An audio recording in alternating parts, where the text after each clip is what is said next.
Hello, beautiful soul, and welcome to the Little Reader's house. I'm the Little Reader, and you are in my house alongside this beautiful fluorite crystal. It looks a little bit like a marble to me for some reason. It's given marble, if you will, but it's a little bit mesmerizing and a little bit beautiful and a little bit cute, and it is going to help anchor in whatever wants to be channeled today, whatever wants to come through. We're free balling it, as the kids say, and just surrendering to spirit for a message that's just for you, beautiful soul, and for this little rock, and for this little avatar, this little character. So let's ride.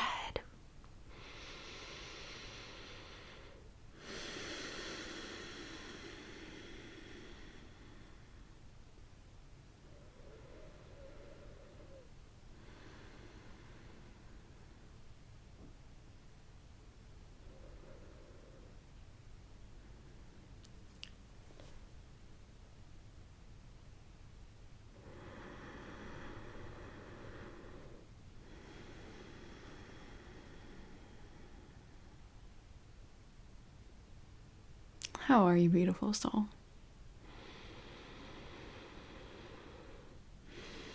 The heart is tugging now. The Little Reader heart is channeling in the electromagnetic signature, if you will, of grief.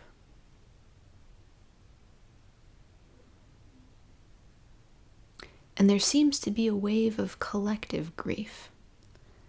At the time of the filming of this transmission, there's no particular reason why. There's no global event, nothing recent, that would cause this grief suddenly. There are many global events and disruptions that could be leading to chronic grief or chronic exhaustion. But the feeling here isn't a chronic one. It's a lightning bolt of grief.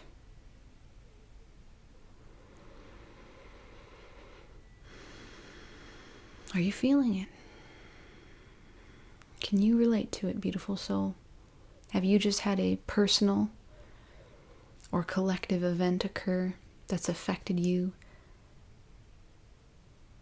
that's causing your heart to yearn for something that has slipped into the void? Person, place, or thing. Could even be an idea, a belief, a dream. Whether it's micro or macro, the mind can assess it and process it and catalog it and do all the wonderful things that the mind does. Thank you, mind.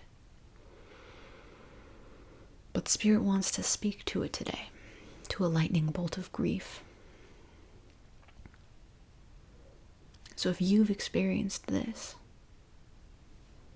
get cozy, get comfy.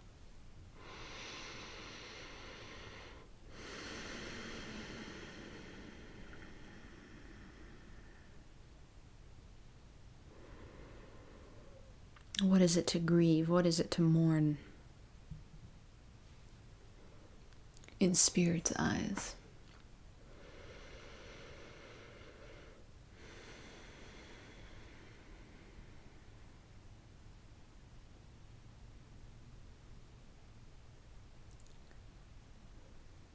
Grief is to assess, to witness a shift.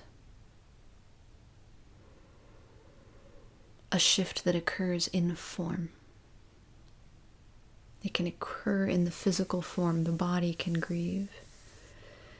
It can occur in the realm of mind.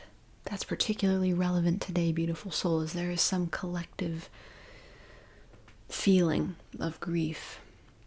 And given that the mind is a shared realm, sort of like an app that we're all logged into, we all have a feed The algorithm that chooses what comes up is based on a variety of factors: what's installed in the form, habits, environments, substances we ingest. The mind can grieve and the heart can grieve. And grief is witnessing a shift. The mind would interpret it as a subtraction. The heart would interpret it as an addition. And for the form, it seems to be a combination of both.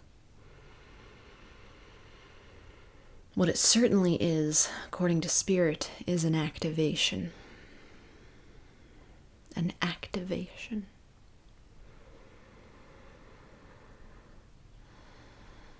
And every realm will process this activation depending on the qualities of that realm. The realm of form, this density, this body, everything solid, everything that's a thing, or flesh, perceives separateness in grief. But Spirit says that the realm of form is always grieving on a certain level, because it is always separate from the totality of all that is.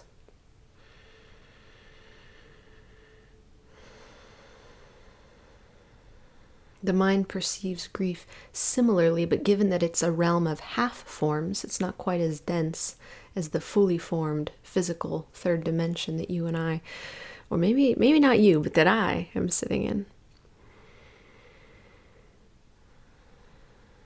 For the mind, it's not about separateness.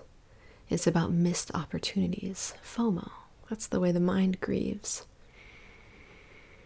I'll never be able to go back, and I'll never be able to go forward, because the mind is always in the future or in the past. So the body grieves in terms of separateness, longing, yearning. The mind grieves in terms of fear of missing out. Won't be able to repeat or think of all the missed opportunities.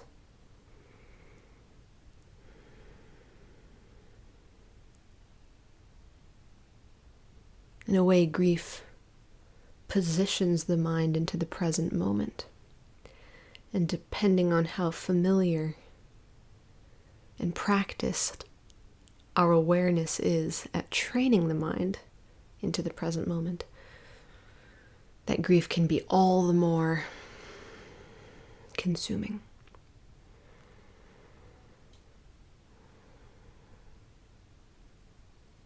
And for the heart, grief is love.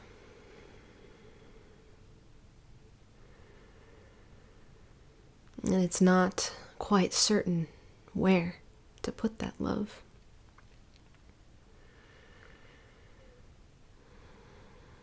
When there's a shift, removing what used to be the destination, the heart goes, now what do I do with all this love? Where do I put all this love? It's like a Florence and the Machine song. So tell me where to put my love, I believe is the lyric. The title of the song may be My Love.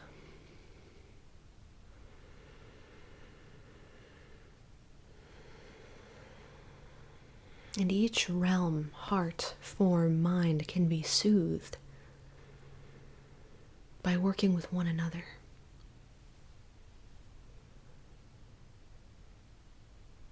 By integrating with one another. The mind and the heart can remind the form that it's not separate, it's not alone, because they're here. The form, the body, can remind the heart. If you need a place to put your love, pour all your love on me. ABBA reference, lay all your love on me. And the mind can oversee this process, as the mind is a wonderful judge, a wonderful executioner of tasks, and allowing the mind the gifted role of fostering relationship between the heart and the form gives it a much needed, much desired, present moment mission that teaches the mind, to be present is okay. There is still purpose here.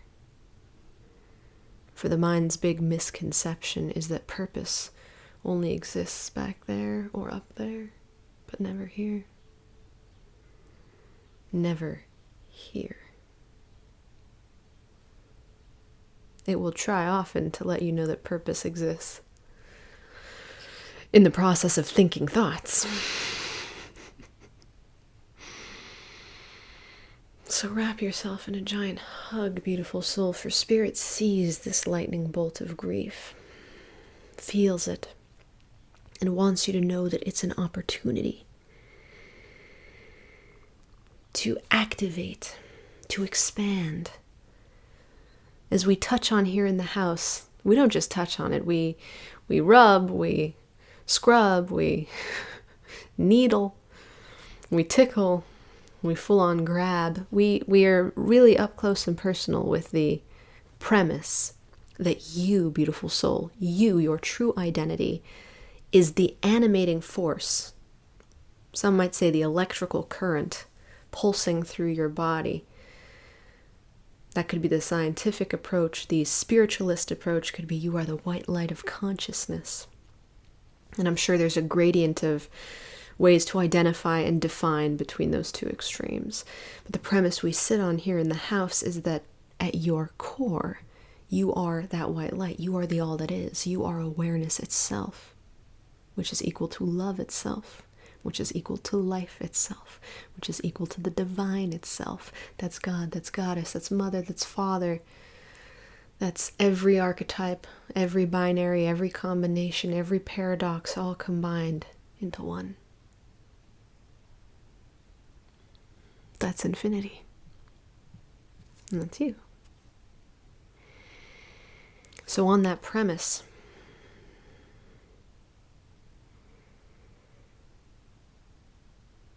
grief provides an opportunity for the awareness within you, your true self, to be integrated more deeply into every aspect of you. There are so many realms, so many aspects, so many dimensions of this human existence to explore. But those big three that we named, that make up the majority of most people's daily life at this juncture in time, space, reality, this point that we've evolved to, allowing grief to drive you, awareness, into the heart, into the body, into the mind more deeply, is such a unique and precious opportunity for expansion. A lightning bolt of grief, according to Spirit, often accompanies a lightning bolt of awakening. And there's no need to micromanage this. There's no need to attempt to transmute or positivity wash the grief, lift the frequency, lift the vibration. Nay. Being present with the truth of the moment, however it feels, does all the work for you, beautiful soul. It is that surrender to the truth of the moment as it exists externally and as it exists internally that produce bliss and peace. Maybe not a lightning bolt.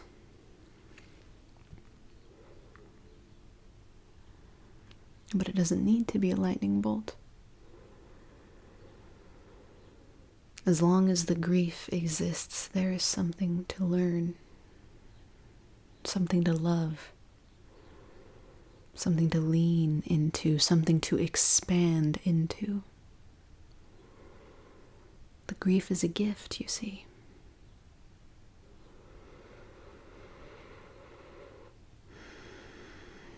So if you're feeling it, or if you're not,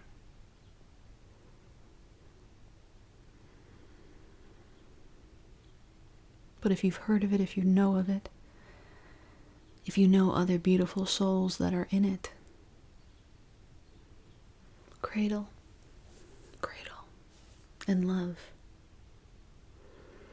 Hold and support. Forgive and allow and surrender. And witness yourself or them or me or whoever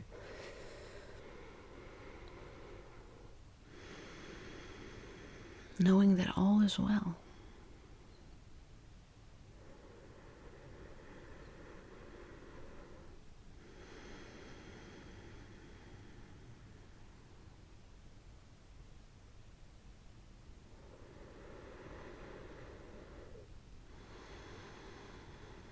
Can we embrace a lightning bolt?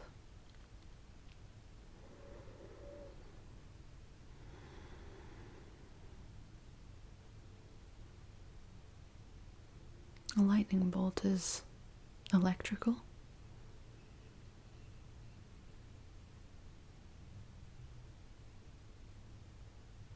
And so are you.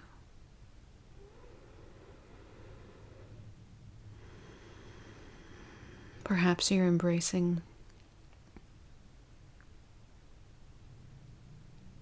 an added layer of rawness, realness, intensity. That will diffuse into your being, likely with the passage of time. But for the moment that it strikes, can we hold it?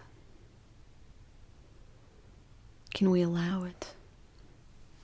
Can we honor it? Be with it. For Spirit assures me, and so I assure you, that there are immense rewards in this.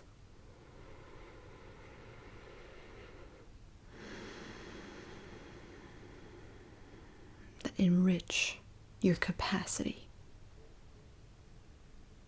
to be present,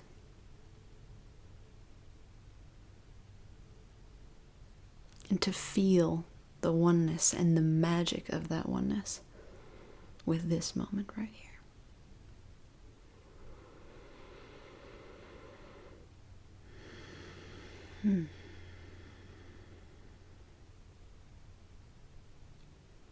That is where we are leaving it today, beautiful soul. Thank you so much for being here, for being in the house with me. May you caretake your lightning bolt and know that you are so, so worthy of love. Always more, never less. It's you. It's your nature. And I bow to